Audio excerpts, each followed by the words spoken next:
Hello friends, എല്ലാവർക്കും പുതിയൊരു വീഡിയോയിലേക്ക് സ്വാഗതം. ഇന്ന് നമ്മൾ നോക്കാൻ പോകുന്നത് കറണ്ട് അഫയേഴ്സാണ്. 2024 പ്രധാനപ്പെട്ട കറണ്ട് അഫയേഴ്സാണ് നമ്മൾ നോക്കുന്നത്. അപ്പോൾ PSC ഉദ്യോഗാർത്ഥികൾ നിർബന്ധമായും കണ്ടിരിക്കേണ്ട, പഠിച്ചിരിക്കേണ്ട ഒരു ടോപ്പിക്കാണ്. അതുകൊണ്ട് തന്നെ എല്ലാവരും വീഡിയോ മുഴുവനായിട്ടും കാണാൻ ശ്രമിക്കുക. നിങ്ങളുടെ അഭിപ്രായങ്ങൾ കമൻറ്റ് ചെയ്യുകയും ചെയ്യുക. ഓക്കെ, നമുക്ക് ഓരോ പോയിൻറ്റ്സ് ആയിട്ട് നോക്കാം. സ്മാർട്ട് പദ്ധതിക്ക് തുടക്കം കുറിച്ചത് എന്നാണ്? സ്മാർട്ട് പദ്ധതിക്ക് തുടക്കം കുറിച്ചത് 2024 ജനുവരി 1-നാണ്. 2024 ജനുവരി 1-നാണ് സ്മാർട്ട് പദ്ധതിക്ക് തുടക്കം കുറിച്ചത്.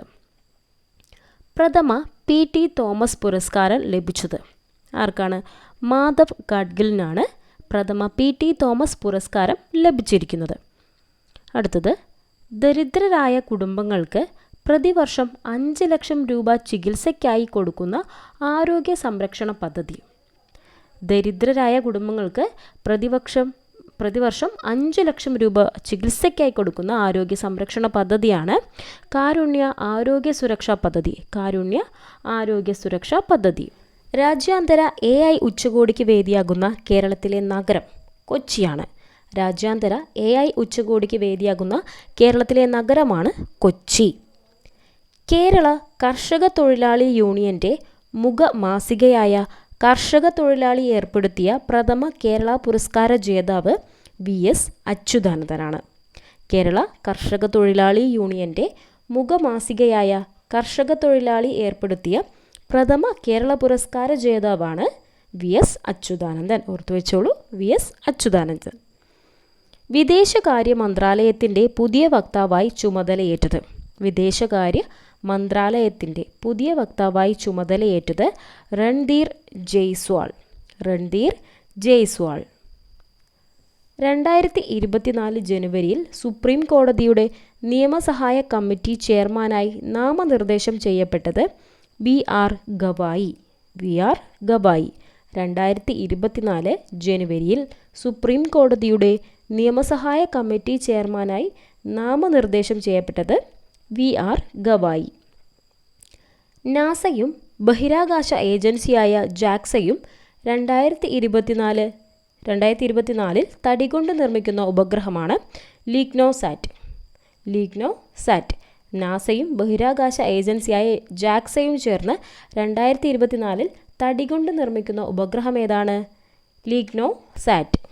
ബ്രിക്സ് കൂട്ടായ്മയിൽ പുതിയതായി സ്ഥിരാംഗത്വം ലഭിച്ച രാജ്യങ്ങളുടെ എണ്ണം 5 ആണ്. ബ്രിക്സ് കൂട്ടായ്മയിൽ പുതിയതായി സ്ഥിര അംഗത്വം ലഭിച്ച രാജ്യങ്ങളുടെ എണ്ണം 5 ആണ്. അവ ഏതൊക്കെയാണ്? UAE, Saudi Arabia, Egypt, Iran, Ethiopia. UAE, Saudi Arabia, Egypt, Iran, Ethiopia. അടുത്ത ചോദ്യം എന്താണ്? ബ്രിക്സ് ഉച്ചകോടി 2024 വേദി. ബ്രിക്സ് ഉച്ചകോടി 2024 വേദിയാകുന്നത് റഷ്യയിലാണ്. എവിടെയാണ്? റഷ്യയിൽ. 2024 ജനുവരിയിൽ അന്തരിച്ച ഇസ്രയേലിൻ്റെ ചാരസംഘടനയായ മൊസാദിൻ്റെ മുൻ മേധാവി സവി സമീറാണ്. 2024 ജനുവരിയിൽ അന്തരിച്ച ഇസ്രയേലിൻ്റെ ചാരസംഘടനയായ മൊസാദിൻ്റെ മുൻ മേധാവിയാണ് Zvi Zamir. Zvi Zamir. World para അത്ലറ്റിനുള്ള 2023 വേൾഡ് ആർച്ചറി അവാർഡ് ലഭിച്ചത് ശീതൾ ദേവിക്കാണ്. ആർക്കാണ്? ശീതൾ ദേവി. വേൾഡ് പാരാ അത്ലറ്റിനുള്ള 2023 വേൾഡ് ആർച്ചറി അവാർഡ് ലഭിച്ചിരിക്കുന്നത് ശീതൾ ദേവി. സംസ്ഥാന ടേബിൾ ടെന്നീസ് ചാമ്പ്യൻഷിപ്പിൽ വനിതാ വിഭാഗത്തിൽ ജേതാക്കളായത് തിരുവനന്തപുരം. സംസ്ഥാന ടേബിൾ ടെന്നീസ് ചാമ്പ്യൻഷിപ്പിൽ വനിതാ വിഭാഗത്തിൽ ജേതാക്കളായിരിക്കുന്നത് തിരുവനന്തപുരമാണ്. ഒരു വർഷത്തിനിടെ 100 അന്താരാഷ്ട്ര സിക്സറുകൾ തികച്ച ചരിത്രത്തിലെ ആദ്യ ക്രിക്കറ്റ് താരം ആരാണ്? മുഹമ്മദ് വസീമാണ്. ഒരു വർഷത്തിനിടെ 100 അന്താരാഷ്ട്ര സിക്സറുകൾ തികച്ച ചരിത്രത്തിലെ ആദ്യ ക്രിക്കറ്റ് താരം മുഹമ്മദ് വസീം. ഇന്ത്യൻ വനിതാ ലീഗ് ഫുട്ബോൾ 2023-24 ജേതാക്കളാണ് ഒഡീഷ FC. ആരാണ്? ഒഡീഷ FC ആണ് ഇന്ത്യൻ വനിതാ ലീഗ് ഫുട്ബോൾ 2023-24 ജേതാക്കളാണ് ഒഡീഷ FC. ഏത് രാജ്യത്തെ ഏറ്റവും പ്രായം കുറഞ്ഞ പ്രസിഡൻ്റായാണ് സൈമൺ ഹാരിസ് നിയമിതനാകുന്നത്? നല്ലൊരു ചോദ്യമാണ്. ഏത് രാജ്യത്തെ ഏറ്റവും പ്രായം കുറഞ്ഞ പ്രസിഡൻ്റായാണ് സൈമൺ ഹാരിസ് നിയമിതനാകുന്നത്? ഇതാണ് അയർലൻഡാണ്.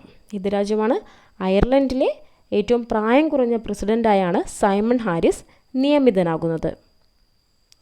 ശ്വാസകോശ അർബുദത്തിനെതിരെ ലോകത്തിലാദ്യമായി പ്രതിരോധ വാക്സിൻ വികസിപ്പിക്കുന്ന രാജ്യമാണ് ബ്രിട്ടൻ.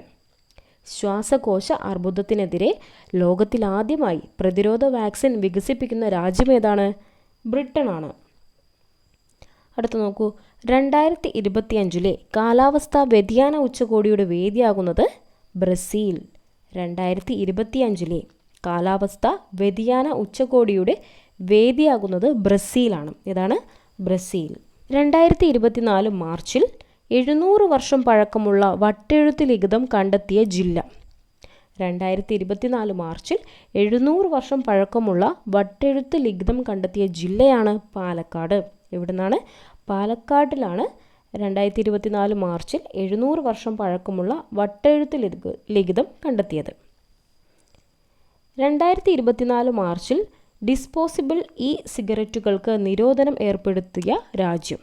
2024 മാർച്ചിൽ ഡിസ്പോസിബിൾ ഇ സിഗരറ്റുകൾക്ക് നിരോധനം ഏർപ്പെടുത്തിയ രാജ്യമാണ് ന്യൂസിലാൻഡ്. ഏത് രാജ്യമാണ്? ന്യൂസിലാൻഡിലാണ് 2024 മാർച്ചിൽ ഡിസ്പോസിബിൾ ഇ സിഗരറ്റുകൾക്ക് നിരോധനം ഏർപ്പെടുത്തിയത്. 2024 മാർച്ചിൽ അന്തരിച്ച പ്രമുഖ സാഹിത്യകാരനായ TN പ്രകാശന് ചെറുകഥയ്ക്കുള്ള കേരള സാഹിത്യ അക്കാദമി പുരസ്കാരം ലഭിച്ച കഥാസമാഹാരം ഏതാണ്? താപം. ഏതാണ്? താപമാണ്. 2024 മാർച്ചിൽ അന്തരിച്ച പ്രമുഖ സാഹിത്യകാരനായ TN പ്രകാശന് ചെറുകഥയ്ക്കുള്ള കേരള സാഹിത്യ അക്കാദമി പുരസ്കാരം ലഭിച്ച കഥാസമാഹാരമാണ് താപം. 2024 ഫോർമുല 1 ഓസ്ട്രേലിയൻ ഗ്രാൻഡ് പ്രിക്സിൽ ജേതാവായത് ആരാണ്? Carlos saints. കാർലോസ് സെയിൻസ് ആണ് 2024 ഫോർമുല 1 ഓസ്ട്രേലിയൻ ഗ്രാൻഡ് പ്രിക്സിൽ ജേതാവായത്. ബാലചൂഷണം തടയാൻ സംസ്ഥാന വനിതാ ശിശു വികസന വകുപ്പ് നടപ്പാക്കുന്ന പദ്ധതി. ബാലചൂഷണം തടയാൻ സംസ്ഥാന വനിതാ ശിശു വികസന വകുപ്പ് നടപ്പാക്കുന്ന പദ്ധതിയാണ് ശരണബാല്യം. ഒരു ഇമ്പോർട്ടൻ്റ് ആയിട്ടുള്ളൊരു പോയിൻ്റാണ് ശരണബാല്യം. ബാലചൂഷണം തടയാൻ വേണ്ടി സംസ്ഥാന വനിതാ ശിശു വികസന വകുപ്പ് നടപ്പാക്കുന്ന പദ്ധതിയാണ് ശരണബാല്യം. UN ഇൻ്റർനാഷണൽ ആറ്റോമിക് എനർജി കമ്മീഷൻ്റെ ആദ്യ ആണവോർജ ഉച്ചകോടിയുടെ വേദിയാകുന്നത് ബ്രസൽസ് ആണ്. ഇതാണ് ബ്രസൽസ്. ഏഷ്യയിലെ സമ്പന്ന ഗ്രാമം എന്ന പദവി സ്വന്തമാക്കിയ മദാപർ ഗ്രാമം ഏത് സംസ്ഥാനത്താണ്? ഏഷ്യയിലെ സമ്പന്ന ഗ്രാമം എന്ന പദവി സ്വന്തമാക്കിയ മദാപർ എന്ന ഗ്രാമം ഏത് സംസ്ഥാനത്താണ്? ഉത്തരം ഗുജറാത്ത്. ഗുജറാത്തിലാണ് മദാപർ എന്ന ഗ്രാമം ഉള്ളത്.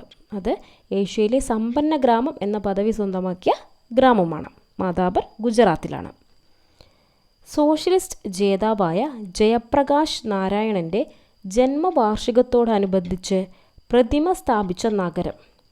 ദയാര ഗ്രാമം ബീഹാറിലാണ്. സോഷ്യലിസ്റ്റ് ജേതാവായ ജയപ്രകാശ് നാരായണൻ്റെ ജന്മവാർഷികത്തോടനുബന്ധിച്ച് പ്രതിമ സ്ഥാപിച്ച നഗരമാണ് ദയാര ഗ്രാമം. ദക്ഷിണേന്ത്യയിലെ ഏറ്റവും ഉയരമുള്ള ഡെക്ക് നിലവിൽ വരുന്നത് ബാംഗ്ലൂരുവിലാണ്. അതായത് ദക്ഷിണേന്ത്യയിലെ ഏറ്റവും ഉയരമുള്ള ഡെക്ക് നിലവിൽ വരുന്നത് എവിടെയാണ്? ബാംഗ്ലൂരിലാണ്. ഓക്കെ, കേരളത്തിൽ പുതിയ റോബോട്ടിക് പാർക്ക് നിലവിൽ വരുന്ന ജില്ല. കേരളത്തിൽ പുതിയ റോബോട്ടിക് പാർക്ക് നിലവിൽ വരുന്ന ജില്ല ഏതാണ്? തൃശ്ശൂരാണ്. തൃശ്ശൂരിലാണ് പുതിയ റോബോട്ടിക് പാർക്ക് നിലവിൽ വരുന്നത്. ഇന്ത്യയിലെ ആദ്യത്തെ 3D കാത്ത് ലാബ് പ്രവർത്തനം ആരംഭിച്ചത് SP മെഡിഫോർട്ടിൽ തിരുവനന്തപുരത്താണ്. ഇന്ത്യയിലെ ആദ്യത്തെ 3D കാത്ത് ലാബ് പ്രവർത്തനം ആരംഭിച്ചിരിക്കുന്നത് തിരുവനന്തപുരത്താണ്, SP മെഡിഫോർട്ടിൽ. 2024 ഓഗസ്റ്റിൽ ഇന്ത്യ ഗ്രീൻ അമോണിയ കയറ്റുമതി കരാർ ഒപ്പിട്ടത് ഏത് രാജ്യവുമായാണ്? 2024 ഓഗസ്റ്റിൽ ഇന്ത്യ ഗ്രീൻ അമോണിയ കയറ്റുമതി കരാർ ഒപ്പിട്ടത് ഏത് രാജ്യവുമായാണ്? ഉത്തരം ജപ്പാൻ. ജപ്പാനുമായാണ് ഇന്ത്യ 2024 ഓഗസ്റ്റിൽ ഗ്രീൻ അമോണിയ കയറ്റുമതി കരാർ ഒപ്പിട്ടത്. ഓപ്പറേഷൻ സമുദ്രഗുപ്ത എന്നത് ഏതൊക്കെ വകുപ്പുകൾ സംയുക്തമായി നടപ്പിലാക്കുന്ന പദ്ധതിയാണ്? ഓപ്പറേഷൻ സമുദ്രഗുപ്ത എന്നത് ഏതൊക്കെ വകുപ്പുകൾ സംയുക്തമായി നടപ്പിലാക്കുന്ന പദ്ധതിയാണ്? ഏതൊക്കെയാണ്? Narcotics and Indian navy. Narcotics and Indian navy. ഈ വകുപ്പുകൾ തമ്മിൽ സംയുക്തമായി നടപ്പിലാക്കുന്ന പദ്ധതിയാണ് ഓപ്പറേഷൻ സമുദ്രഗുപ്ത. ചരിത്രത്തിൽ ആദ്യമായി മണിപ്പൂരിൽ നിന്നുള്ള സുപ്രീം കോടതി ജഡ്ജി ആരാണ്? ചരിത്രത്തിൽ ആദ്യമായി മണിപ്പൂരിൽ നിന്നുള്ള സുപ്രീം കോടതി ജഡ്ജി ആരാണ്? ഉത്തരം justice N Kotiswar Singh. Justice N Kotiswar Singh. ചരിത്രത്തിൽ ആദ്യമായി മണിപ്പൂരിൽ നിന്നുള്ള സുപ്രീം കോടതി ജഡ്ജിയാണ് justice N Kotiswar Singh. 2024 Paris ഒളിമ്പിക്സിൽ പങ്കെടുക്കുന്ന ഇന്ത്യൻ കായിക താരങ്ങളുടെ എണ്ണം എത്രയാണ്? 2024 പാരീസ് ഒളിമ്പിക്സിൽ പങ്കെടുക്കുന്ന ഇന്ത്യൻ കായിക താരങ്ങളുടെ എണ്ണം 117. 117 അതിൽ 7 മലയാളികളാണ്. 117-ൽ 7 മലയാളികൾ. ഇന്ത്യൻ 2020 ടീമിൻ്റെ ക്യാപ്റ്റനായി BCCI പ്രഖ്യാപിച്ചത്? സൂര്യകുമാർ യാദവ്. ഇന്ത്യൻ 2020 ടീമിൻ്റെ ക്യാപ്റ്റനായി BCCI പ്രഖ്യാപിച്ചത് ആരെയാണ്? സൂര്യകുമാർ യാദവ്. 2024 ജൂലൈ സർക്കാർ തൊഴിൽ മേഖലയിലെ സംവരണത്തിനെതിരെ പ്രക്ഷോഭം നടക്കുന്ന രാജ്യം? 2024 ജൂലൈയിൽ സർക്കാർ തൊഴിൽ മേഖലയിലെ സംവരണത്തിനെതിരായി പ്രക്ഷോഭം നടന്ന രാജ്യം ബംഗ്ലാദേശ്. 2024 ജൂലൈയിൽ അമേരിക്കയിലെ ഇന്ത്യൻ സ്ഥാനപതിയായി നിയമിതനായത്? 2024 ജൂലൈയിൽ അമേരിക്കയിലെ ഇന്ത്യൻ സ്ഥാനപതിയായി നിയമിതനായതാരാണ്? വിനയ് മോഹൻ ഗോത്ര. വിനയ് മോഹൻ ഗോത്ര. 2024 ജൂലൈയിൽ നടന്ന യുനെസ്കോയുടെ 46ാമത് ലോക പൈതൃക സമിതി യോഗത്തിൻ്റെ വേദി ഏതായിരുന്നു? ഭാരത് മണ്ഡപം, ന്യൂഡൽഹി. 2024 ജൂലൈയിൽ നടന്ന യുനെസ്കോയുടെ 46ാമത് ലോക പൈതൃക സമിതി യോഗത്തിൻ്റെ വേദിയായത് ഭാരത് മണ്ഡപം, ന്യൂഡൽഹിയിലാണ്. ഫിജിയുടെ പരമോന്നത സിവിലിയൻ ബഹുമതിയായ companion of the order of Fiji ബഹുമതി ലഭിച്ചിരിക്കുന്നത് ആർക്കാണ്? ഉത്തരം രാഷ്ട്രപതി ദ്രൗപദി മുർമുവിനാണ്. ഫിജിയുടെ പരമോന്നത സിവിലിയൻ ബഹുമതിയായ companion of the order of Fiji, ഈ ബഹുമതി ലഭിച്ചിരിക്കുന്നത് രാഷ്ട്രപതി ദ്രൗപദി മുർമുവിനാണ്. ഇന്ത്യയിൽ ആദ്യമായി ഡിസാസ്റ്റർ മാനേജ്മെൻറ്റ് ഇൻഷുറൻസ് ആരംഭിച്ച സംസ്ഥാനം? ഇന്ത്യയിൽ ആദ്യമായി ഡിസാസ്റ്റർ മാനേജ്മെൻറ്റ് ഇൻഷുറൻസ് ആരംഭിച്ച സംസ്ഥാനം നാഗാലാൻഡ്. ഏതാണ്? നാഗാലാൻഡിലാണ് ഇന്ത്യയിൽ ആദ്യമായി ഡിസാസ്റ്റർ മാനേജ്മെൻറ്റ് ഇൻഷുറൻസ് ആരംഭിച്ചിരിക്കുന്നത്. മികച്ച സംവിധായകനുള്ള സത്യജിത്ത് റേ ഫിലിം സൊസൈറ്റിയുടെ ഫിലിം ഗോൾഡൻ ആർക്ക് പുരസ്കാരം നേടിയത്? ഷമീർ ബരദന്നൂർ. ഷമീർ ബരദന്നൂർക്കാണ് മികച്ച സംവിധായകനുള്ള സത്യജിത്ത് റേ ഫിലിം സൊസൈറ്റിയുടെ ഫിലിം ഗോൾഡൻ ആർക്ക് പുരസ്കാരം ലഭിച്ചിരിക്കുന്നത്. പ്രഥമ ഗ്ലോബൽ സയൻസ് ഫെസ്റ്റിവലിന് വേദിയായ സ്ഥലം? തോന്നയ്ക്കൽ. പ്രഥമ ഗ്ലോബൽ സയൻസ് ഫെസ്റ്റിവലിന് വേദിയായ സ്ഥലം? തോന്നയ്ക്കൽ. കൊച്ചുവേളി, നേമം എന്നീ റെയിൽവേ സ്റ്റേഷനുകളുടെ പുതിയ പേര്? Thiruvananthapuram north, Thiruvananthapuram south. കൊച്ചുവേളി, നേമം എന്നീ റെയിൽവേ സ്റ്റേഷനുകളുടെ പുതിയ പേരാണ് തിരുവനന്തപുരം നോർത്ത്, തിരുവനന്തപുരം സൗത്ത്. 2024 ഓഗസ്റ്റിൽ അന്തരിച്ച പ്രശസ്തയായ സാമൂഹിക പ്രവർത്തക ആരാണ്? 2024 ഓഗസ്റ്റിൽ അന്തരിച്ച പ്രശസ്തയായ സാമൂഹിക പ്രവർത്തക ആരാണ്? ഉത്തരം ശോഭന റാനഡെ. ശോഭന റാനഡെ.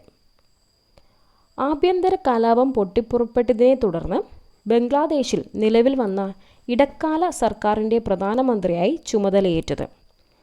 ആഭ്യന്തര കലാപം പൊട്ടിപ്പുറപ്പെട്ടതിനെ തുടർന്ന് ബംഗ്ലാദേശിൽ നിലവിൽ വന്ന ഇടക്കാല സർക്കാരിൻ്റെ പ്രധാനമന്ത്രിയായി ചുമതലയേറ്റതാരാണ്? മുഹമ്മദ് യൂനസ്. മുഹമ്മദ് യൂനസ്. മുൻ സമാധാന നോബൽ ജേതാവ് കൂടെയാണ് മുഹമ്മദ് യൂനസ്. കേരളത്തിലെ 12ാം ക്ലാസ് വരെയുള്ള സ്കൂൾ വിദ്യാഭ്യാസം മെച്ചപ്പെടുത്തുന്നതിനെക്കുറിച്ച് പഠിക്കാൻ നിയോഗിക്കപ്പെട്ട കമ്മിറ്റി ഏതാണ്? ഖാദർ കമ്മിറ്റി. കേരളത്തിലെ 12ാം ക്ലാസ് വരെയുള്ള സ്കൂൾ വിദ്യാഭ്യാസം മെച്ചപ്പെടുത്തുന്നതിന് വേണ്ടി പഠിക്കാൻ നിയോഗിക്കപ്പെട്ട കമ്മിറ്റിയാണ് ഖാദർ കമ്മിറ്റി. അർബൻ ദുരന്ത നിവാരണ അതോറിറ്റികൾ സംബന്ധിച്ച ഭേദഗതി ബിൽ ലോക്സഭയിൽ അവതരിപ്പിച്ചത് ആരാണ്? അർബൻ ദുരന്ത നിവാരണ അതോറിറ്റികൾ സംബന്ധിച്ച ഭേദഗതി ബിൽ ലോക്സഭയിൽ അവതരിപ്പിച്ചത് ആരാണ്? ഉത്തരം ആഭ്യന്തര സഹമന്ത്രി നിത്യാനന്ദ റോയ്. ആഭ്യന്തര സഹമന്ത്രിയായ നിത്യാനന്ദ റോയാണ് അർബൻ ദുരന്ത നിവാരണ അതോറിറ്റികൾ സംബന്ധിച്ച ഭേദഗതി ബിൽ ലോക്സഭയിൽ അവതരിപ്പിച്ചത്. അർബൻ ദുരന്ത നിവാരണ അതോറിറ്റി നിലവിൽ വരുന്ന കേരളത്തിലെ നഗരങ്ങളാണ് തിരുവനന്തപുരം, കൊല്ലം, കൊച്ചി, തൃശ്ശൂർ, കോഴിക്കോട്, കണ്ണൂർ. അർബൻ ദുരന്ത നിവാരണ അതോറിറ്റി നിലവിൽ വരുന്ന കേരളത്തിലെ നഗരങ്ങളാണ് 6 കോർപ്പറേഷൻ: തിരുവനന്തപുരം, കൊല്ലം, കൊച്ചി, തൃശ്ശൂർ, കോഴിക്കോട്, കണ്ണൂർ. ഉരുൾപൊട്ടൽ ദുരന്തമുണ്ടാകുന്ന 19 സംസ്ഥാനങ്ങളുടെ പട്ടികയിൽ കേരളത്തിൻ്റെ സ്ഥാനം എത്രയാണ്? 6 6ാം സ്ഥാനമാണ് കേരളത്തിലുള്ളത്. ഉരുൾപൊട്ടൽ ദുരന്തമുണ്ടാകുന്ന 19 സംസ്ഥാനങ്ങളുടെ പട്ടികയിൽ കേരളത്തിൻ്റെ സ്ഥാനം എത്രയാണ്? 6ാം സ്ഥാനമാണ്. സംവരണം നൽകാൻ സംസ്ഥാനങ്ങൾക്ക് അധികാരമുണ്ടെന്ന് ഏത് കോടതിയാണ് പ്രഖ്യാപിച്ചത്? സംവരണം നൽകാൻ സംസ്ഥാനങ്ങൾക്ക് അധികാരമുണ്ടെന്ന് ഏത് കോടതിയാണ് പ്രഖ്യാപിച്ചത്? ഉത്തരം സുപ്രീം കോടതി. സുപ്രീം കോടതിയാണ് പ്രഖ്യാപിച്ചത്. 2024 ജൂണിൽ കേരള ലോകായുക്തയായി നിയമിതനായത് എൻ അനിൽകുമാർ. 2024 ജൂണിൽ കേരള ലോകായുക്തയായി നിയമിതനായതാരാണ്? എൻ അനിൽകുമാർ. ഇ-ഫ്ലോ പാരിസ്ഥിതിക നിരീക്ഷണ സംവിധാനത്തിലൂടെ കേന്ദ്ര ജലശക്തി മന്ത്രാലയം നിരീക്ഷിക്കുന്ന നദിയാണ് ഗംഗ. ഇ-ഫ്ലോ പാരിസ്ഥിതിക നിരീക്ഷണ സംവിധാനത്തിലൂടെ കേന്ദ്ര ജലശക്തി മന്ത്രാലയം നിരീക്ഷിക്കുന്ന നദി ഏതാണ്? ഗംഗ. പൊതുമേഖലാ ബാങ്കായ ബാങ്ക് ഓഫ് ബറോഡയുടെ പുതിയ ബ്രാൻഡ് അംബാസഡറായ ടെന്നീസ് താരം. പൊതുമേഖലാ ബാങ്കായ ബാങ്ക് ഓഫ് ബറോഡയുടെ പുതിയ ബ്രാൻഡ് അംബാസഡറായ ടെന്നീസ് താരമാണ് സുമിത് നാഗൽ. സുമിത് നാഗൽ. മിറാഷ് 2000 യുദ്ധവിമാനങ്ങൾ ഇന്ത്യ വാങ്ങുന്ന രാജ്യം. മിറാഷ് 2000 യുദ്ധവിമാനങ്ങൾ ഇന്ത്യ വാങ്ങുന്ന രാജ്യം ഖത്തർ. ഇതാണ് ഖത്തർ. അടുത്തിടെ കേരളത്തിൽ നിന്ന് GI ടാഗ് ലഭിച്ച മരം. അടുത്തിടെ കേരളത്തിൽ നിന്ന് GI ടാഗ് ലഭിച്ച മരം ഏതാണ്? നിലമ്പൂർ തേക്ക്. നിലമ്പൂർ തേക്കിനാണ് അടുത്തിടെ കേരളത്തിൽ നിന്ന് GI ടാഗ് ലഭിച്ചിരിക്കുന്നത്. ഇന്ത്യയിലെ ഏറ്റവും വലിയ മാൾ സ്ഥാപിതമാവുന്നത് എവിടെയാണ്? ഇന്ത്യയിലെ ഏറ്റവും വലിയ മാൾ സ്ഥാപിതമാകുന്നത് ഗുജറാത്തിലാണ്. ഗുജറാത്തിലാണ് ഇന്ത്യയിലെ ഏറ്റവും വലിയ മാൾ സ്ഥാപിതമാവുന്നത് ഗുജറാത്തിൽ.